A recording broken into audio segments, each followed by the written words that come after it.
अस्सलाम वालेकुम।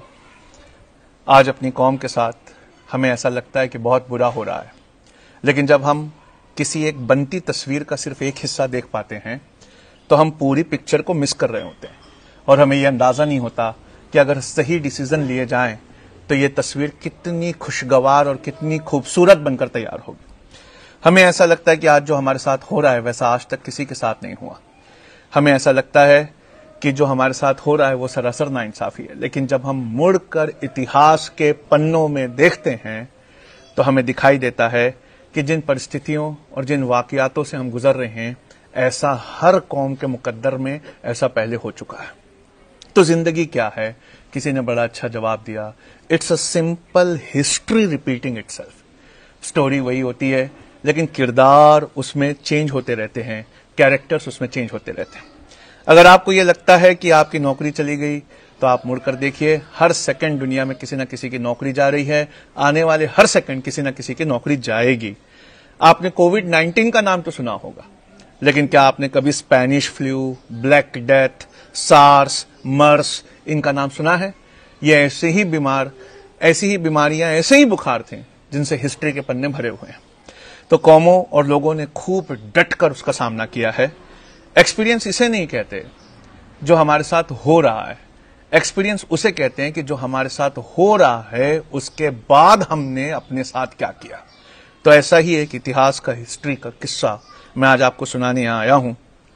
तो अंजना प्रकाश ये फॉर्मर जज हैं पटना हाई कोर्ट की और मौजूदा सुप्रीम कोर्ट की लॉयर हैं। उन्होंने एक आर्टिकल लिखा है बहुत अच्छा, जिसे मैं आपको सुनाना चाहता हूं।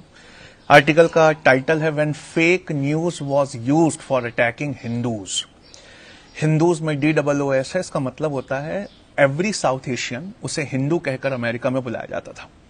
तो जब ये इंडियंस वेस्ट कोस्ट पहुंचे, जिसमें सिख थे, हिंदू थे, मुस्लिम थे, तो racism, fear of labour competition और एक्सक्लूजनरी पॉलिसीज का ये शिकार हुए।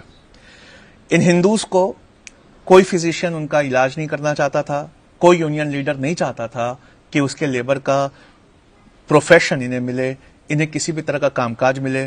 कोई सिविल सर्वेंट इनकी नहीं सुनता था। जर्नलिस्ट और पॉलिटिशियंस रात दिन आग उगलते थे।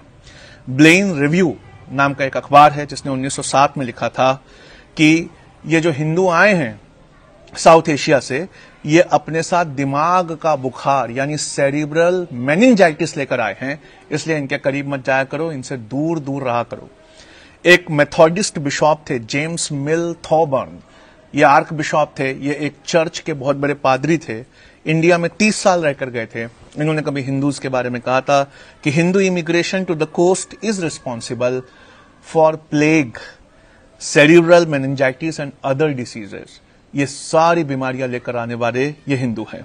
साउथ एशियंस से दूर रहा करो, वरना तुम्हें प्लेग, जिसके जर्म्स ये अपने कपड़ों में लाए हैं, लग सकते हैं।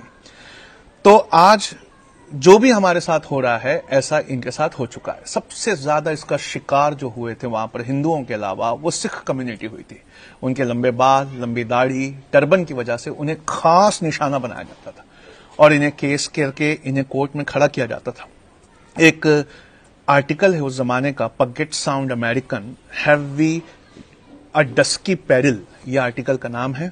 इसमें इन्होंने लिखा है कि हिंदू बड़े पैमाने पर अमेरिका पर हमला कर रहे हैं।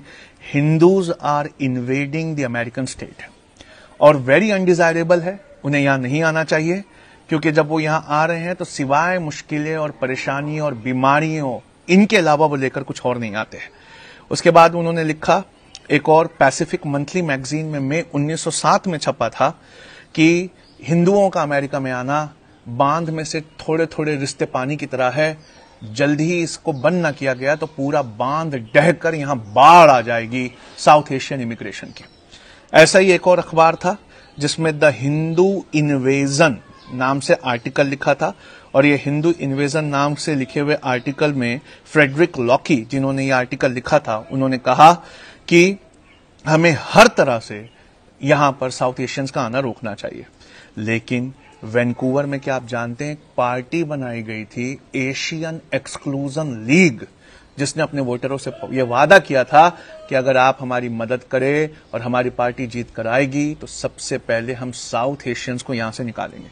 और उस पार्टी के चंदे के वक्त एक टिकट बिका करता था जिसको खरीद कर लोग चंदा दिया करते थे, उस पर लिखा होता था एशियन एक्सक्लूजन लीग, अपनी नस्लों अपने बच्चों के लिए हिंदूज का, सिख का, इनका बॉयकॉट करो। कई बार हिंदुओं के ऊपर यह हुआ कि उन्हें सिखों को कटघरे में खड़ा करके हिंदू बोलकर केस चलाया गया और अमेरिकन्स को आइडिया नहीं था तो कुरान पर कसम खिलवाते थे। यानी सिख खड़ा है, उसे हिंदू हिंदू कहा जा रहा है और कसम खिलवाते समय उसके हाथ में कुरान दी जा रही है। धीरे धीरे ये इंडोक्ट्रिनेशन, ये नफरत इतनी बढ़ गई कि 1907 में हिंदुओं के खिलाफ पूरे वेस्ट कोस्ट में हमले हुए, दंगे हुए, उनके घरों को, उनकी प्रॉपर्टीज को जलाया गया। बहुत सारे लोग वहां से वापस आए लेकिन कुछ लोग वहां डटकर खड़े रहे। पुलिस ने एक पैसे की मदद नहीं की। बड़ा मजेदार है, पुलिस ने खड़े होकर दंगे करवाए। शायद आपको ऐसा लग रहा हो ये रिपीटेशन है। ऑल अथॉरिटीज पैरालाइज्ड एंड सबसे खास बात, जिन दंगाइयों ने यह किया था उसमें से एक को भी सजा नहीं हुई। अंजना प्रकाश यहां लिखती हैं कि शायद आपको ये पैटर्न रिपीटेड लग रहा हो, लेकिन उसके बाद में उन्होंने कुछ किया। और क्या किया? सिएटल मॉर्निंग में लिखा था अगले दिन एक बड़ी अफवाह आई। कहां हमदर्दी रखते जिनके घर जले हैं, बल्कि अफवाह ये आई कि हिंदू बड़े पैमाने पर असला और हथियार खरीद रहे हैं बदला लेने के लिए, जबकि ये फेक न्यूज अफवाह थी। लेकिन वहां के हिंदुओं ने कुछ किया। बस यहीं पर हमारी कौम के लिए भी एक बेहतरीन लेसन है। वहां के हिंदुओं ने हिम्मत नहीं हारी, वो डट गए और उन्होंने अपने बच्चों को कागज, कलम और किताब पकड़ाई और उन्हें एजुकेशन की तरफ मोड़ा। और वो ये समझ गए कि कपड़ों से कोई फर्क नहीं पड़ता, फर्क पड़ता है हम कितने एजुकेटेड हैं जो अब वर्ल्ड लेवल पर अपनी आवाज उठा सकते हैं। तो आपको पता है आज क्या हुआ है? आज वेस्ट कोस्ट पर उन्हीं की नस्लों में सबसे अच्छे बच्चे अमेरिका के सबसे अच्छे डॉक्टर्स हैं। और अमेरिकन मेडिकल काउंसिल में जो टॉप डॉक्टर्स की लिस्ट है उसमें 100 टॉप डॉक्टर्स वो हमारे इंडिया से हैं। इस कौम ने कलम और कागज को पकड़कर अपनी किस्मत को मोड़ दिया। सवाल अब इस कौम से है जिसके साथ यही पैटर्न किया जा रहा है, क्या अब भी हम कुछ सीखेंगे और अपने हाथ में कागज और कलम उठाएंगे? इतिहास का तो काम है, किरदार बदल बदल कर वो रिपीट होता है, लेकिन हमारा भी काम है इतिहास से हमें भी कुछ सीखना चाहिए। बहुत शुक्रिया। बताने से पहले मैं आपसे 2 दरख्वास्त करूंगा। पहले तो ये कि जब हम मीडिया देखते हैं दिन भर लॉकडाउन में, तो हमें ऐसा महसूस होने लगता है कि सिवाय हमारी बर्बादी के इन्हें कोई और काम नहीं। लेकिन उस एनवायरनमेंट को नहीं बदल सकने की वजह से हम अंदर ही अंदर फ्रस्ट्रेट हो जाते हैं। तो सबसे पहले स्विच ऑफ कर दीजिए उस एनवायरनमेंट को जिसे आप नहीं बदल सकते, और कॉन्सेंट्रेट करिए उस एनवायरनमेंट पे जो आपके इमीडिएट विसिनिटी में है, जिसे आप बदल सकते हैं। अपनी पॉजिटिविटी से रोशनी फैलाइए। हर सिचुएशन में यह सोचिए कि आपका किरदार क्या कहता है, आपका मजहब क्या कहता है, और सबसे बढ़कर आपके पैगंबर होते सल्लल्लाहु अलैहि वसल्लम तो वो आज क्या कर रहे होते। बेशक वो हर निगेटिविटी का जवाब अपनी पॉजिटिविटी से दे रहे होते।